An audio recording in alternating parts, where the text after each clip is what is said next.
This lesson will round out the things you need to know about constructors. If you remember the figure class from earlier, it was a class defined without a constructor. It looks like this. When you write a class this way without a constructor, the Java compiler inserts a constructor for you. It doesn't do anything to initialize the object, but it does fulfill the requirement that a class must have a constructor. It's known as the default constructor, and it's just as if you had written the class this way.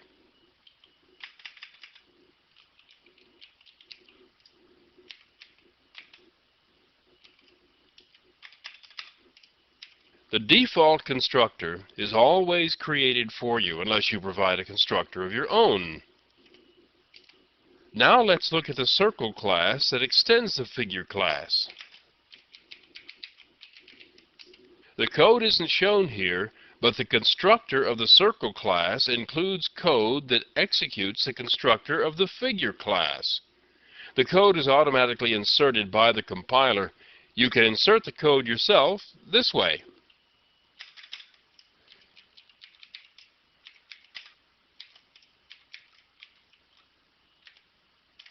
A call to super is a call to the constructor of the super class. You can insert calls to super only as the first line of code in a constructor. The compiler doesn't allow it anywhere else. In this example, no arguments were passed to the constructor, so the default constructor is called, whether it was the one you wrote or the one that was automatically generated. Okay, let's look at what happens when a class has more than one constructor. Here's a new version of the figure class that has more than one constructor. This is the same as the previous version, except this one has two constructors. The first one, the one with no arguments defined for it, is still known as the default constructor.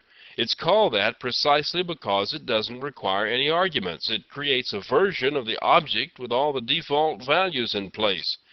Using the other constructor makes it possible to create the object and set the area at the same time.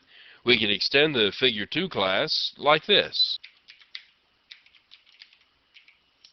Here we have a class with a constructor that requires an argument and uses that value to set both the radius and the area. What is actually happening here is that the default constructor of the superclass is being called, which initializes the area to 0, like this.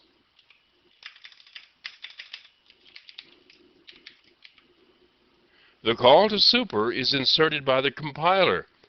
But things can be shortened a bit by using the other constructor of Figure 2, like this.